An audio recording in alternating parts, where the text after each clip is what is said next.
a month-long celebration of our mother languages, and we called it Buwan ng Wika or Mother. No, it's Month of Language Month. It's the language month, basically, and that's why we are called Buwan ng Wika. Then we will be presenting to you an improvised mid-form where we will be debating about the topic that you guys will be presenting, but at any time, anyone can say, Tutol ako! Tutol ako, or in English, it means, I object! And at any time, we will be doing scenes in the middle and then figure out what's the best answer to a question that you will be providing. Yes, and we'd like to ask the help of the audience. Can you please give me a question that you would ask someone that you want to get to know better? Again, a question that you'd like to ask someone that you want to get to know better. Do you prefer cats or dogs? Do you prefer cats or Someone dogs? deeper, someone you want to get to know better. This is the 5th date. What would you ask someone on the 5th date?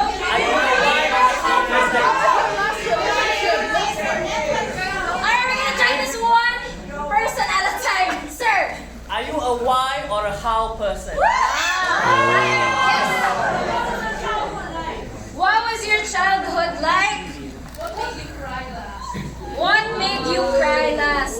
Alright, so for this afternoon, we are going to be debating about what made you cry last. This is Bonang Wikas, Tutol Ako, debaters! The session is open.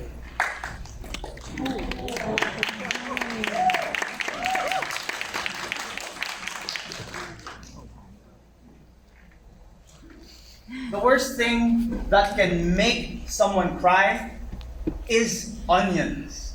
Okay? Has anybody ever eaten or not eaten an onion before? That is the worst thing that can ever make someone cry because we've all interacted with them. It can be white, purple, a shallot. Tutol Ako! The worst thing that can make someone cry is loss. We've all experienced it, friendships, lovers, loved ones. And that's something that will make somebody cry because you have to let go. Tutol ako. As the poet Matthias, I lost the left sock, and I felt nothing for the sock I lost. The thing that hurts the most and makes you cry when you lose it is obviously your cell phone. As a man not beholden to technology as I prefer the quill, I still need to text my mom. I still have pictures that are unsavory and would not want to fall into the hands of evildoers. Tutol ako! You know what the actual thing that makes you cry? It's those movie dogs. They always make them kind of, oh, are they gonna die? Are they gonna get lost? What am I gonna do? See? Bark, bark! It's so 3D. It's like sitting on us. Spot! Spot! I can't find him! Where's no, Spot! This IMAX experience is so bright. Oh my god! Oh, We wait. found him! Found Spot! Oh, yes, Spot! They found Spot! They found Spot! They found Spot! This dog scene, it isolates the cat people. Okay? It isolates the cat people. Okay? The worst thing actually that can make people cry is your laundry. Kasi whether it's clean or dirty, you hate doing it. If all of us... Tutol ako. Sabi ni one Twitter user said, I always have a laundromat near me and some people to do my laundry for me, but we can never escape taxes. So the worst thing that made me cry last time was taxes. Because, you know, every time you do whatever you do, you just have to pay it. Tutol Ako! Because we know that some people here don't pay taxes. One thing can make you cry is getting a no, getting a decline. You know, you build up so much of that effort to make that person say yes for something and they don't agree. They don't yes and No.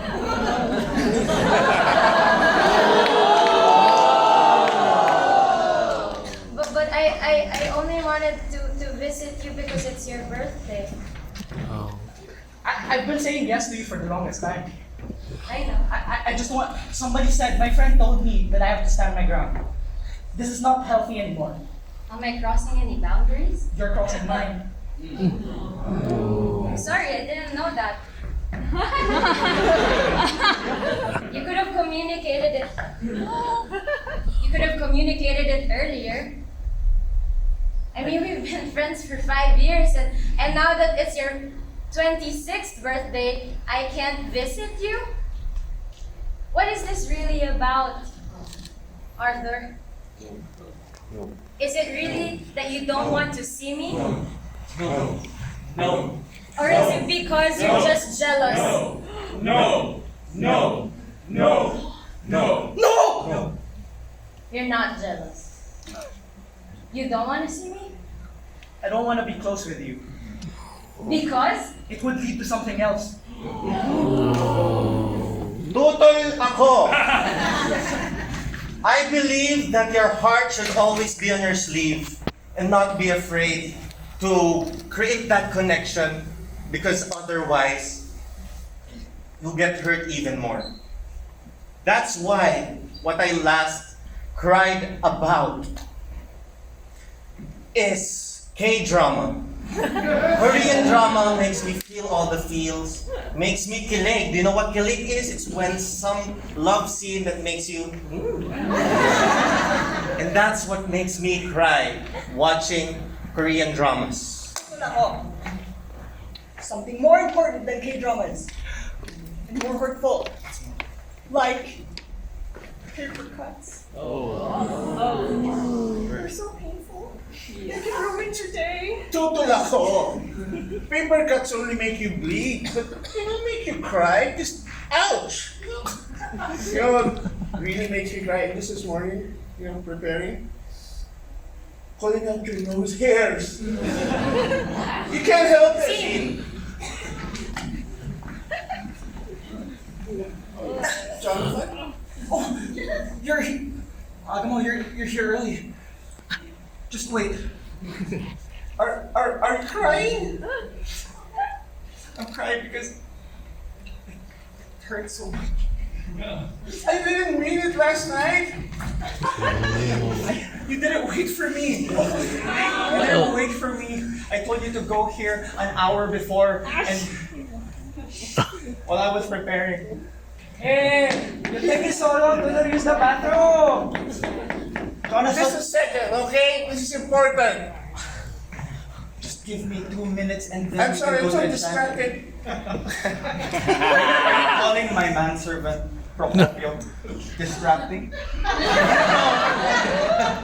You know, I told you that he and I were a match set. You know, when he asked me to be his nose hair catcher, I met, and I would collect it and weave it into a doll that would have his name. Procopio, show him your skills. I mean, look at me. Oh my gosh, that's so amazing! Tutol ako! Not everyone can hire house help. We live in an economic state where that is something that is not possible. And we live in a service economy where everything else is rented. The last thing that made me cry is fatigue. I got so into the things that I wanted to do that I forgot to take care of myself. Tutol ako. We all know that it's important to self-care. So you should be able to balance that. If you're tired, go rest. What can make you cry is the fact that people don't know how to listen and they will ask you to repeat it many times, even if you've said it so many times. Sorry, can you repeat that again? That people will ask you many times after you've already answered it. No, from the tutol ako. I didn't hear it. Ano daw? When people ask you the same thing after you've answered, why are you? Sorry, I didn't hear it. When people have asked you so many times and you've answered them all Into the mic. when people ask you so many times. Okay. The worst thing that will make you cry, even more than that, You could just tell them again. you know what the worst thing is? Traffic. How long did it take you guys to get here? Right leg, right leg, right leg. Galing na ako. Hoy, hoy,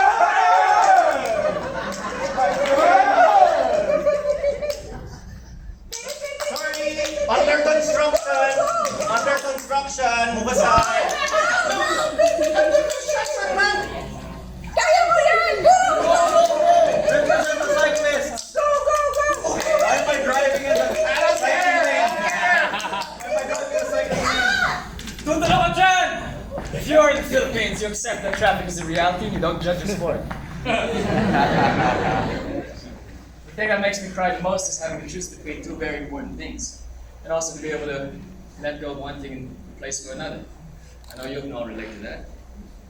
In the Manila Improv Festival, you saw a story about choosing between living in the Philippines or moving to Canada. Perhaps you recently split up with a person, and somebody new came into your life, and you realized, is it this person or that? Or maybe you just went to Mang Inasal and said paa or pecho. Life is full of choices. And even though you're not shedding tears, you're crying on the inside. Dude, show 11 and show 12, they have 30 minutes apart. Which one do we choose? Oh my God! Same! I'm also doing 3 shows! How am I gonna run? Obviously, the one with the crush! The one with the cute person! Ah! Good point! That one! Eh, ikaw yung crush ko eh. Ay, oh.